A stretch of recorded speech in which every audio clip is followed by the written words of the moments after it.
Assalamualaikum warahmatullahi wabarakatuh. Di sini kami akan mempresentasikan hasil dari laporan proyek akhir pada rancang bangun aplikasi Fanny Tutor sistem pengembangan sistem cerdas A. Kami beranggotakan 3 orang, yaitu yang pertama saya sendiri, Muhammad Junan, NBI 159, kemudian yang kedua Muhammad Alif Burhanuddin dengan NBI 162, kemudian yang ketiga ada Atistia Octaviano dengan NBI 176.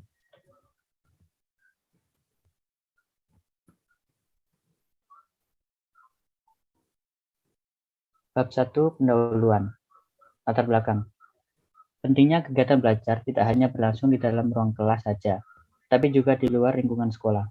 Tidak sedikit siswa yang paham dengan materi yang telah disampaikan di sekolah, namun kesulitan saat mengerjakan soal.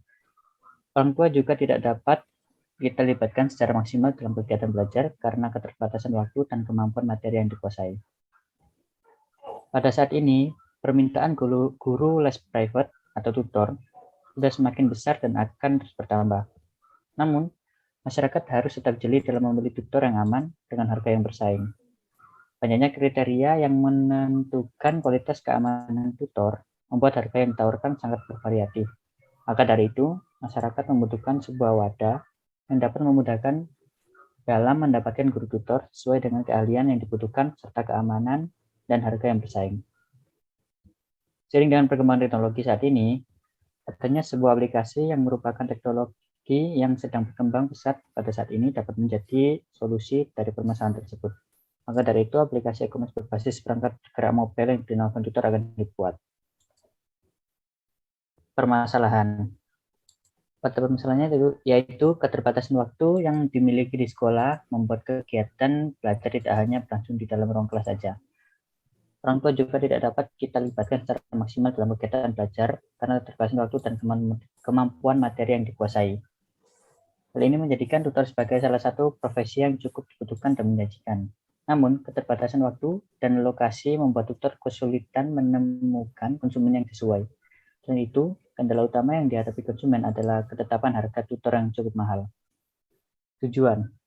Tujuan dari percobaan proyek ini adalah mendapatkan metode sistem cerdas yang paling relevan untuk memilih tutor pada aplikasi Fanny Tutor.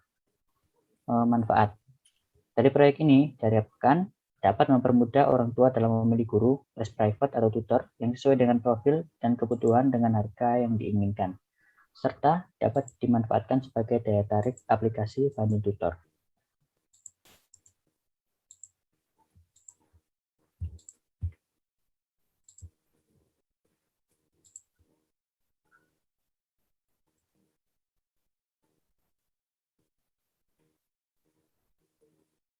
Kemudian bisa dilanjut untuk bab 2.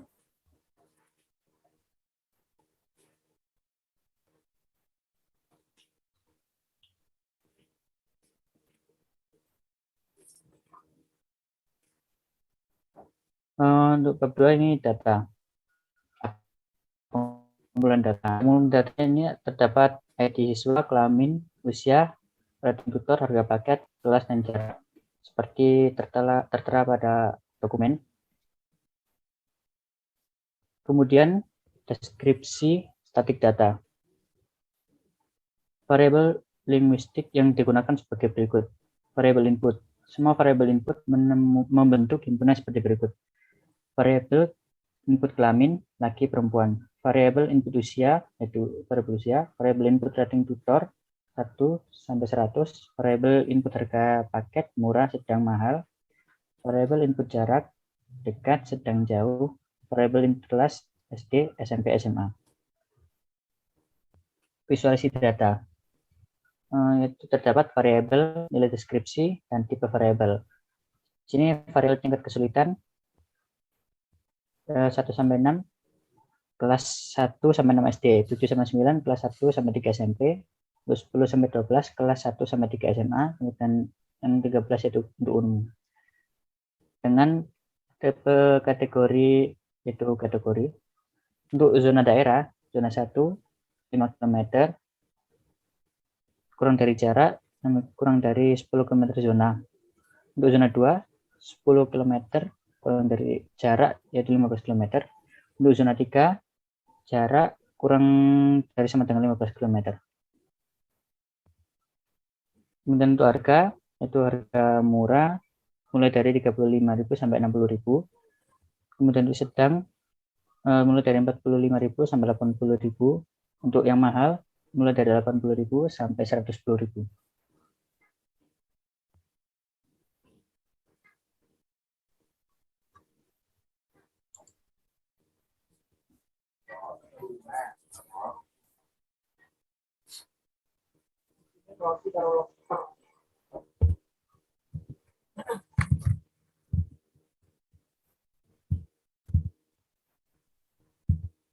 Bab 3. Klasifikasi dengan Naive Bayes.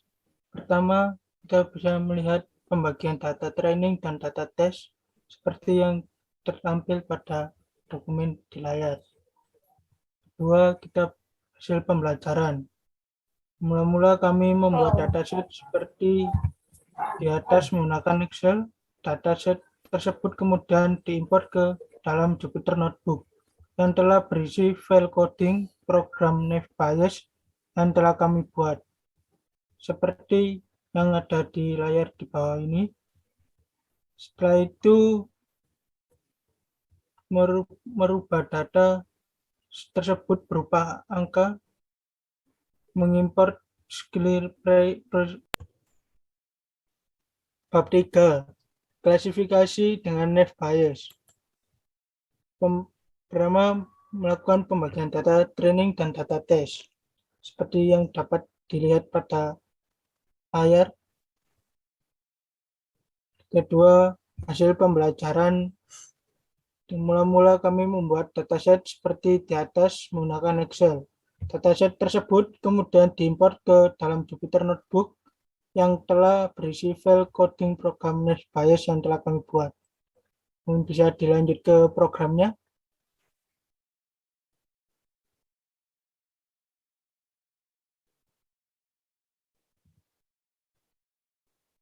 Pertama, kita melakukan import pandas. Kita import pandas dan kita aliaskan.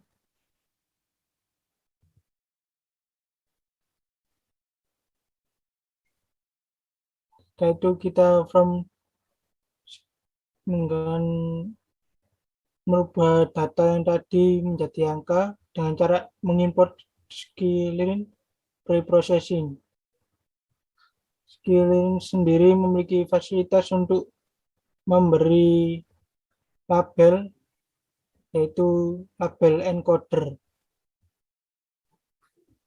Setelah itu kita melakukan features dan mengetikkan zip ini untuk menggabungkan antara n siswa, n kelamin, n usia. Dan fitur 2, zipnya diganti dengan tube. Setelah itu kita run, maka outputnya akan seperti yang dapat di layar. Setelah itu kita menggunakan sklearn Naive Bayes, import Gaussian Naive Bayes, modul Gaussian Naive Bayes, modul.fit, features, jarak, prediksi, model predict 2,1,0, print predict values predict. Maka jika hasilnya di print maka akan seperti ini. Itu prediksinya 16. Setelah itu data kepuasan pelanggan. Jika datanya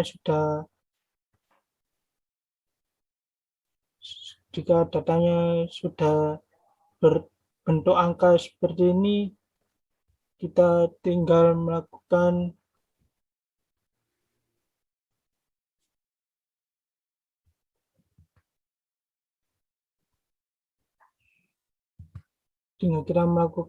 sebuah transformasi, langsung melakukan tanpa melakukan transformasi. Jika hasilnya di run seperti ini nanti bisa dilanjut.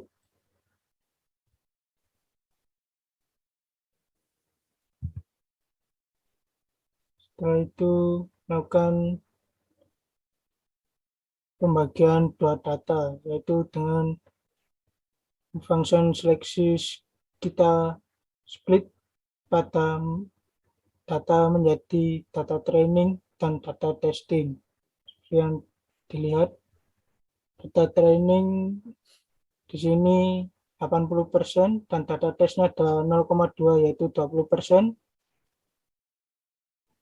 Random sheet ini adalah menentukan data trend dan data test secara random.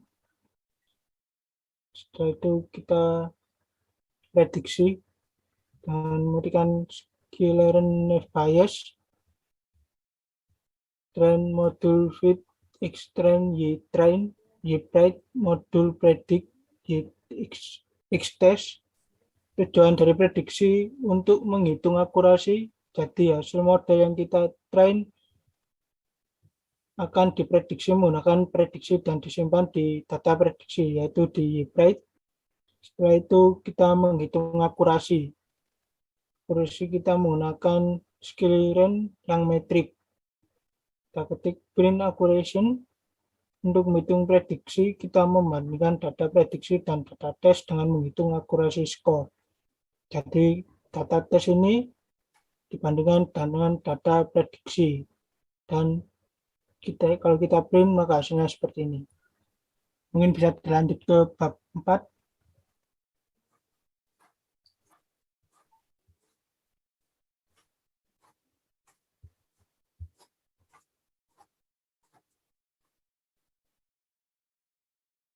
Bab 4 itu JST atau dengan jaringan saraf turunan.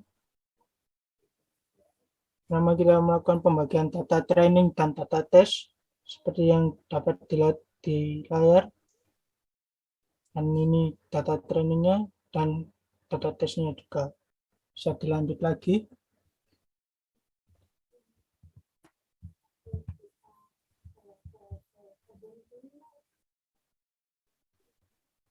Hasil pembelajaran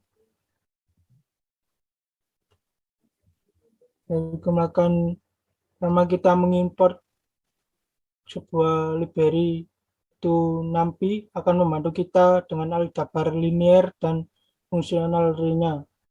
Setelah itu kita mengimport pandas, akan sangat berguna saat kita mengimport dan menyimpankan data kita. Setelah itu mengimport matplotlib yang akan membantu kita melakukan beberapa grafik. Setelah itu kita melakukan class perceptron dan kita mendefinisikan initnya.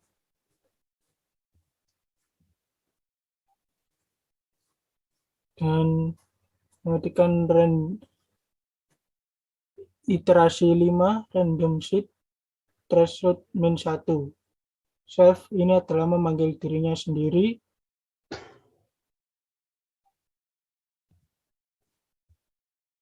Setelah itu kita mengetikkan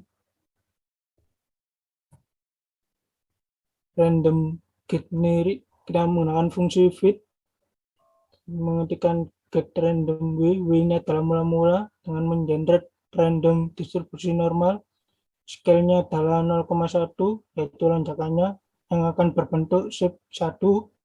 Setelah kita melakukan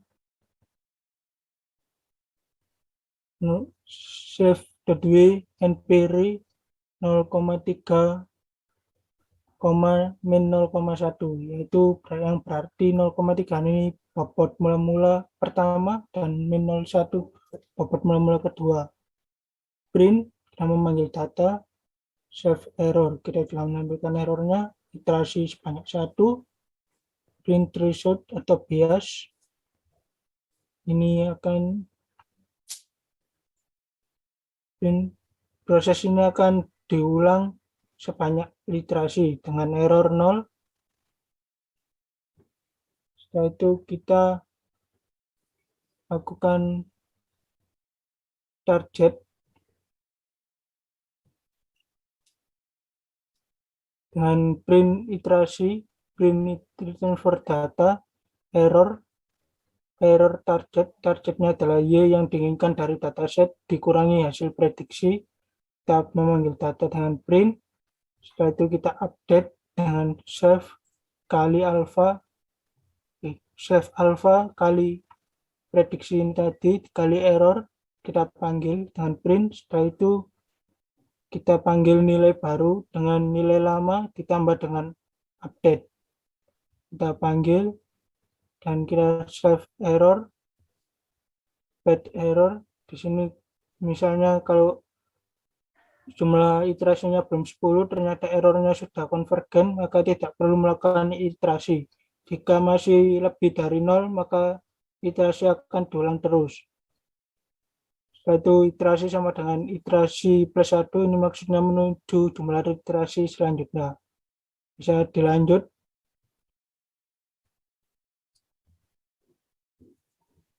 Lalu kita mendefinisikan fungsi input jaringan. Fungsi ini digunakan untuk mendapatkan nilai dari fungsi linear yang mewakili setiap simpul. Ini kodenya seperti yang ada di layar. Setelah itu kita mendefinisikan fungsi prediksi. Fungsi ini digunakan untuk mendapatkan output dari jaringan. Fungsi ini memanggil fungsi input jaringan. Untuk kodenya dapat dilihat dari ini. Setelah itu kita melakukan input data dengan x, np, titik r, dan 0,0. Ini maksudnya 0 kolom pertama, 0 kolom kedua. Setelah itu kita input data y dengan np.r dengan satu kolom, t sama dengan np.r dengan dua kolom. Setelah itu kita melakukan proses training dengan mengetikkan kode yang ada di layar. Setelah itu kita melakukan proses prediksi seperti yang di layar. Bisa ke bawah sedikit.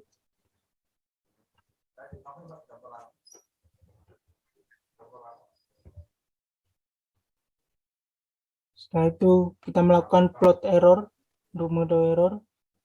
Dan kalau sudah ditulis seperti yang ada di layar, kita run, maka hasilnya seperti ini. Hasilnya bisa diperlihatkan untuk hasilnya ke bawah.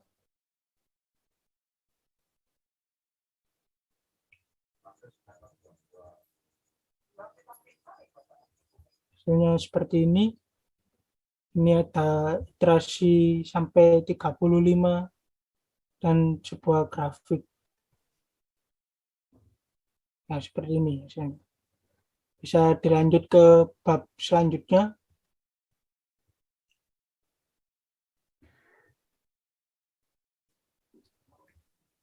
Bisa dilanjutkan ke bab selanjutnya.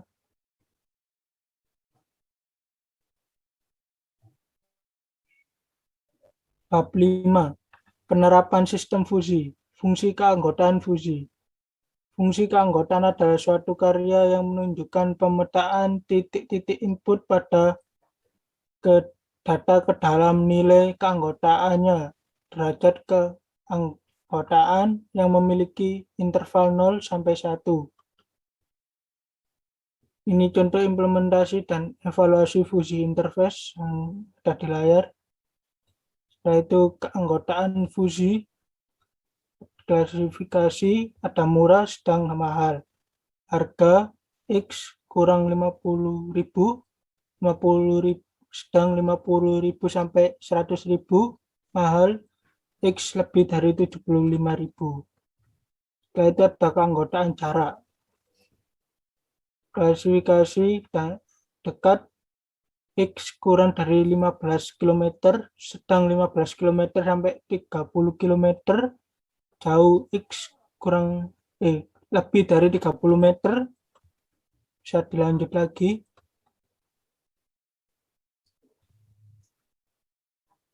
Aturan fusi.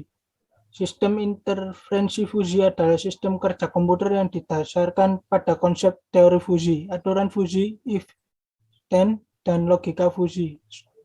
Struktur dasar dari sistem interferensi fusi terdiri dari basis aturan yang berisi aturan if, then, basis data yang mendefinisikan fungsi keanggotaan dari himpunan fusi, unit pengambilan keputusan yang menyatakan operasi inferensi aturan-aturan, fusifikasi yang mentransformasi masukkan himpunan klasik ke derajat tertentu yang sesuai dengan aturan besaran fungsi keanggotaan. Diversifikasi yang mentransformasi hasil fusi ke bentuk keluaran yang script. Bisa dilanjut ke hasil inferensi, bisa dilanjut ke programnya.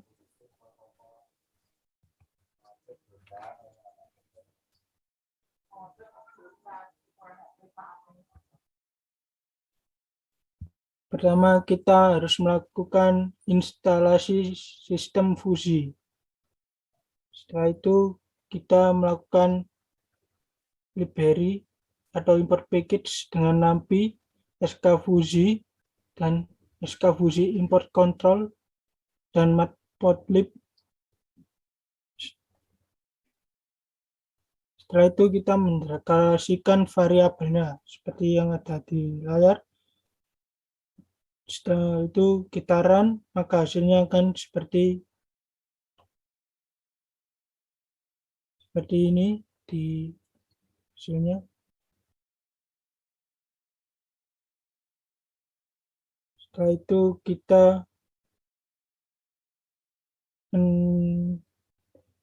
hasil inferensi fusi dituliskan dengan kode di bawah ini. Ini adalah hasil inferensinya yang ada hingga ke bawah sini masih termasuk pada inferensinya.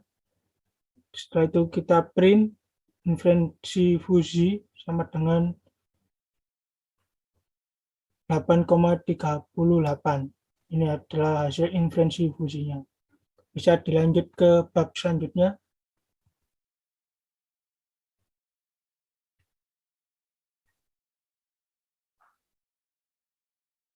Selanjutnya bab 6, segmentasi data dengan K-means clustering. Optimasi K-mean. K-mean merupakan algoritma clustering di mana ini adalah algoritma yang paling sederhana dan populer. K-mean clustering adalah suatu metode penganalisaan data atau metode data mining yang melakukan proses permodelan tanpa supervisi dan merupakan salah satu metode yang melakukan pengelompokan data dengan sistem partisi. Hasil dari clustering dengan K-means dapat dilihat di sini. Pertama, kita melakukan import package, NumPy, matplotlib, dan pandas. Kemudian kita melakukan import dataset. Selanjutnya, dilakukan clustering.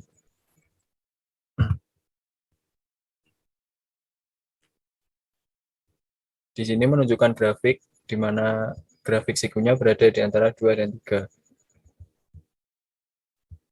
Selanjutnya, kita ambil clustering dengan 3 cluster, yang kemudian akan menghasilkan output clustering seperti ini. Di sini ada clustering pertama, clustering kedua, dan clustering ketiga. Ditunjukkan dengan warna yang berbeda-beda.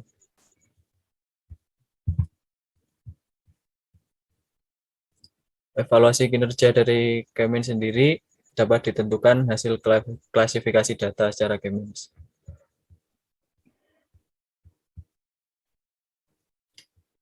Bab selanjutnya adalah bab 7, segmentasi data dengan hierarchical clustering. Yang pertama, kita menggunakan metode Word. Bisa langsung ke programnya aja. Pertama, import package-nya dulu, NumPy, matplotlib, dan pandas. Kemudian import dataset. Di sini kita coba ambil dengan Word dulu. Nah, dendrogram yang dihasilkan dari metode Word sendiri adalah seperti ini. Kemudian selanjutnya kita coba single link.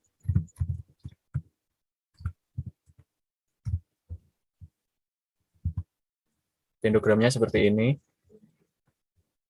Kemudian complete link, menghasilkan dendrogram yang seperti ini. Dan terakhir, average link.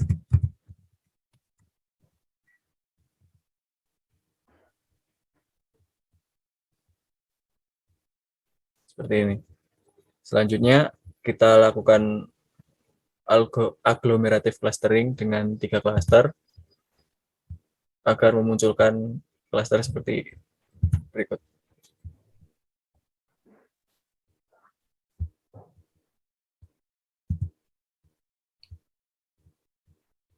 Selanjutnya ada bab 8, prediksi dengan regresi. Pembagian datanya sama seperti data-data yang di atas, datasetnya sama. Kemudian visualisasi data dan pemilihan metode. Salah satu aplikasi dari regresi linear sendiri adalah melakukan prediksi berdasarkan data yang telah dimiliki sebelumnya.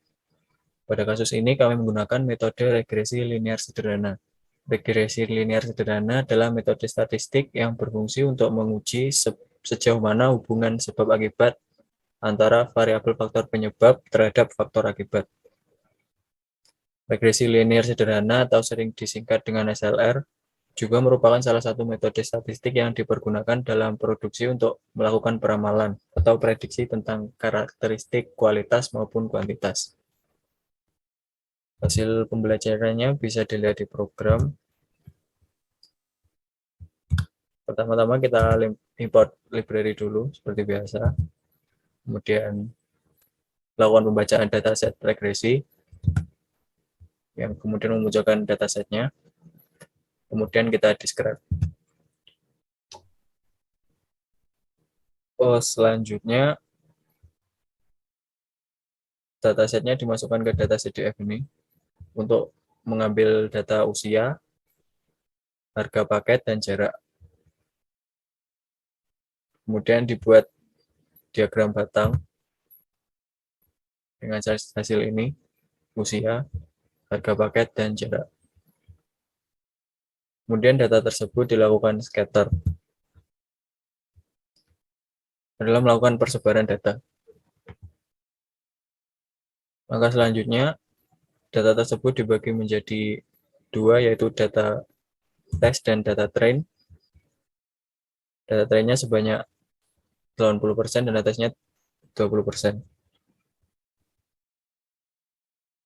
Hasil persebaran data train dari 2 data tersebut adalah seperti ini. Kemudian kita lakukan pencarian koefisien dan interceptnya.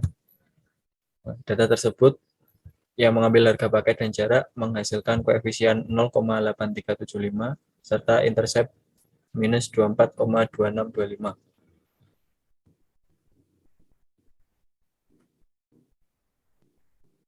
Selanjutnya, regresi dari data persebaran data tersebut adalah seperti ini. Ada garis merah seperti ini dari jarak. Yang terakhir akan melakukan penghitungan mean absolute error serta MSI dan R2 score. Hasilnya adalah untuk mean absolute error 7,73, residual sum of square 76,69 serta R2 score 0,64.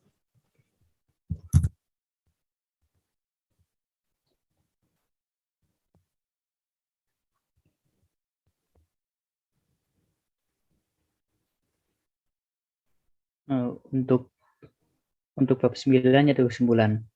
Di sini kesimpulannya yaitu keterbatasan waktu yang dimiliki di sekolah membuat kegiatan belajar tidak hanya berlangsung di dalam ruang kelas saja. Orang tua juga tidak dapat kita libatkan secara maksimal dalam kegiatan belajar karena keterbatasan waktu dan kemampuan materi yang dikuasai.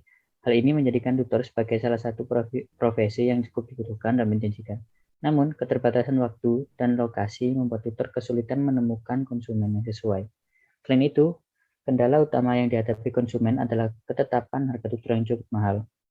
Setelah kami melakukan pengujian dengan berbagai metode seperti Naive Bayes, jaringan saraf tiruan, sistem fuzzy, K-means, hierarchical, dan regresi linier, Kami menyimpulkan bahwa metode yang paling relevan untuk diterapkan pada kasus pemilihan tutor adalah menggunakan sistem fuzzy. Ya, sekian presentasi dari kelompok kami. Bila ada kesalahan atau kekurangan, kami mohon maaf. Wassalamualaikum warahmatullahi wabarakatuh.